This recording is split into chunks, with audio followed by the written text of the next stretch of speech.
Hello YouTube 阿毛，而家咧就嚟到大埔滘自然護理區啊！咁今日咧就係同我身後邊嗰位 buddy 啊 FW 就話想行條溫馨啲嘅路線，咁所以咧就揾到個係大埔滘四色林徑嘅，咁我哋就會行條最長嘅黃路，咁就係大概10公里左右嘅。咁前往呢個嘅方法好簡單啦，咁大家就可以搭72號或者72號 A 嘅巴士，就喺松仔園落車。咁落咗車之後咧，就係向車頭方向行啦。咁其實行前少少，見到個停車場嘅位置咧，左手邊，咁就係而家我身處嘅呢個位置啦。咁我哋而家正式出發啦 ，Let's go！我哋今日嘅行程會由松仔園旁邊嘅大埔滘林道閘口正式出發，之後跟住路牌嘅指示，黃路、黃路、黃路，同埋最後都係黃路嘅方向行，最後沿住大埔滘林道嘅滘園段返回起點松仔園旁邊嘅停車場。今日全程10公里，需時4小時，難度3粒星。咁喺入口個位置，沿住呢個石屎路行咗唔夠2-3分鐘咧，咁就會見到個大埔滘林徑入口嘅。咁所以我哋就係繼續沿住前面嘅石屎路啦，即係大埔滘林徑入口嘅位置，繼續向上行嘅。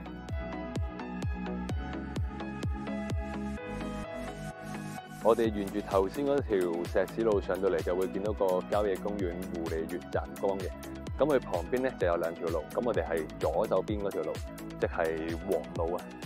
咁呢個大埔滘林徑咧，咁佢 total 其實係有4個顏色路嘅，咁分別係紅路啦、藍路啦、啡路同黃路。咁紅路同埋藍路就比較簡單啲嘅，可能有啲老人家啊或者小朋友都可以行到。咁黃路就會比較長少少嘅，咁你見個公里都係見到係10公里啦。咁就放翻啲可能行開山，咁又想挑戰下難度又唔話太難嘅朋友仔可以行嘅。咁我哋而家繼續出發啦，沿住黃路。咁經過咗一個亭之後咧，左手邊有條山路嘅，咁我哋就係繼續沿住呢個山路進發。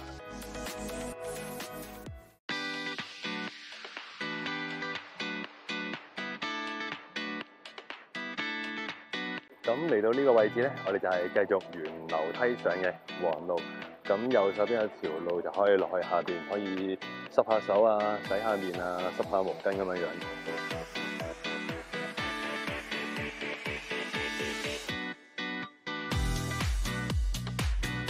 同埋其實沿路都有好多路牌指示嘅，咁我哋都係繼續黃路嘅方向，即係上樓梯。咁右手邊紅路同藍路咧，就會相對地個路線係會比較短啲嘅。咁我哋繼續樓梯出發啦。同埋行呢啲石級都要小心留意翻啦，因為都比較多青苔，行嗰陣時係會跣腳嘅。咁加上今朝都落過場雨，所以而家行嗰陣時就要更加小心。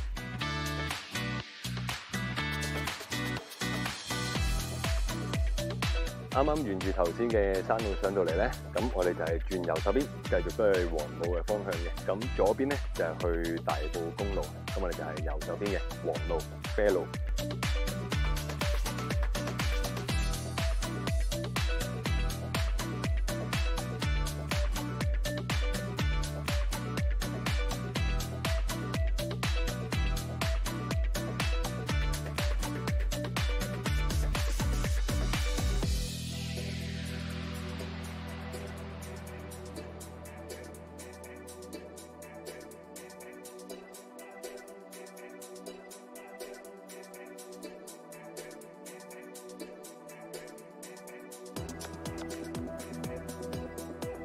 咁其實沿路咧都有好多路牌指示嘅，咁我都係繼續黃路，即係前邊嘅左手邊。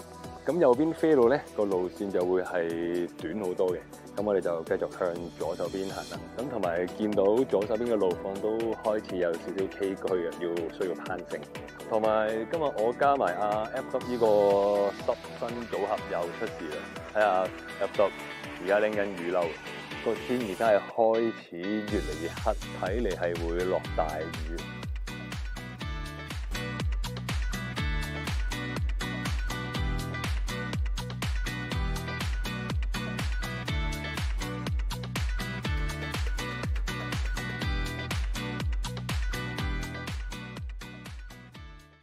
咁我哋而家就去到一個傳聞叫做神仙魚石，即係好似條魚咁樣樣。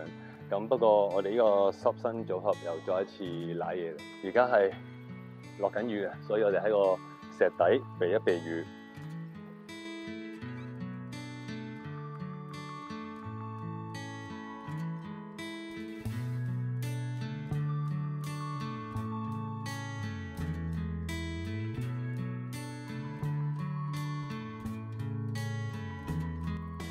咁啱啱途經有個地圖啦，咁我哋而家就去到黃路嘅呢個位置，咁大概係今日嘅路線1/4左右啦。因為頭先喺度避雨，咁我哋就會沿住黃路一直行嘅，咁就會係頭先個起點咧，就係做終點噶啦。咁我哋繼續出發啦。同埋頭先啱啱落咗一場比較大嘅驟雨啦，都落咗差唔多有半個鐘。咁而家啲泥濘嘅路咧就比較濕滑，同埋啲石本身都有青苔噶啦。咁而家落完雨之後咧，就更加跣腳添，所以大家落完雨都要小心行呢啲路。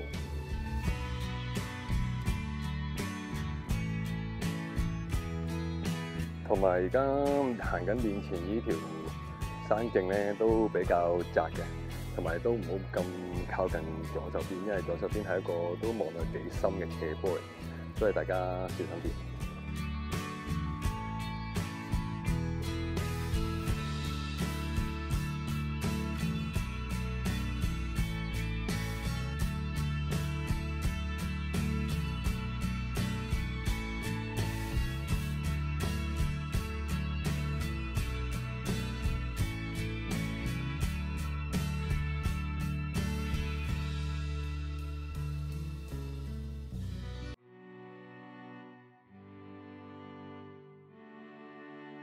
咁我哋大概頭先行咗啲比較隱蔽嘅山坡路，行咗大概20分鐘左右啦，咁就見到另一個指示牌啦，黃路啊，繼續係沿住右手邊行。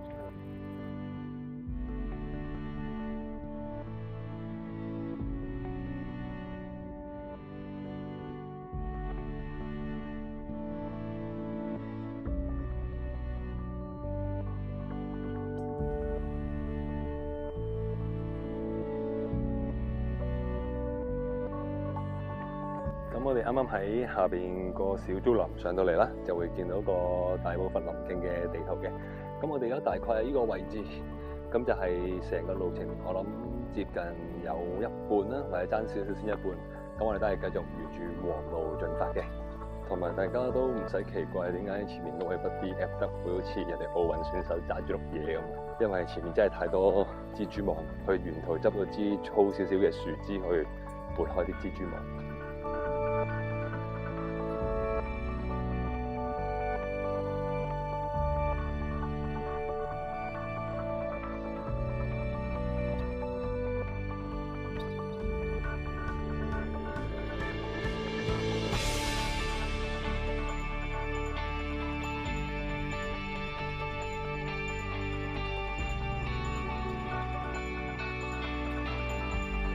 行行下唔知點解會見到隻蟹喎。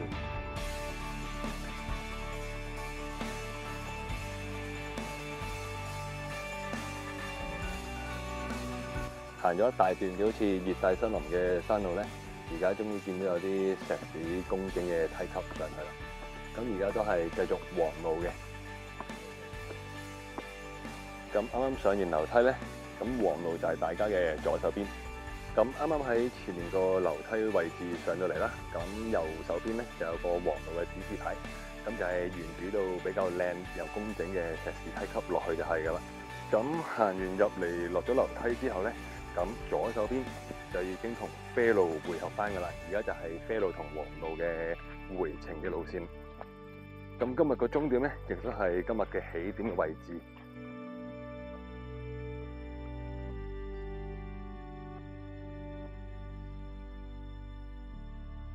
今日呢個路線雖然 FW 就話約我行條比較溫馨少少嘅路線啦，其實我哋今日行呢個林徑路線咧，係分別有4個路線嘅，咁分別就係有啡啊、紅啊、藍啊同埋黃色路嘅。我哋相對地咧係揀一條比較長啊、比較難嘅路線，就係黃線啦。因為如果真係想比較溫馨嘅路線咧，就係可以選擇其餘2條比較短路程嘅路線，比較會輕鬆啲噶啦。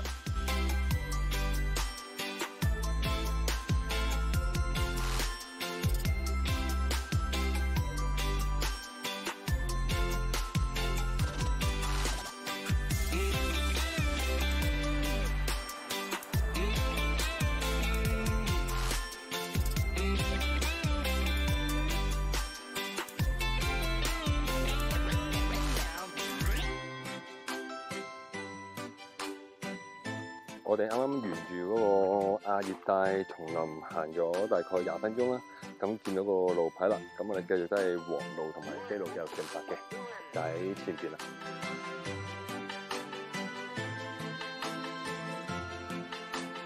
而家嚟到個分叉路口位啦，咁我哋就係右手邊啡路同黃路嘅。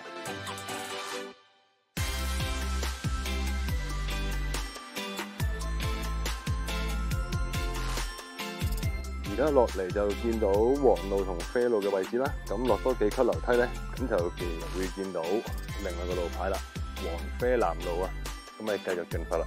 不過而家個環境比較黑啊，所以拍出嚟都應該會比較暗。最主要就係頭先避雨嗰陣時耽誤咗啲時間。其次就係而家都天黑啦，行得就會比正常慢好多嘅。原定6點幾就會去到終點松仔園嗰邊，不過而家6點幾都仲落緊山。仲要行多一大段路先到終點。啱啱我哋就喺下邊嘅呢條山路出咗嚟啦。呢個比較空曠少少嘅位置咧，一個亭嘅。咁我哋就係繼續沿住右手邊，就係藍路、啡路、黃路繼續進發啦。咁嗰邊亦都係邁向翻我哋嘅初頭嘅起點，就係松仔園嗰個位置啦。而家我哋就沿住面前呢個大埔滘林道嘅石屎路，慢慢行翻落去松仔園嗰邊啦。咁嗰邊亦都係我哋嘅終點嚟嘅。咁其實如果而家呢個狀況唔開燈咧，係都幾黑下嘅，就係咁。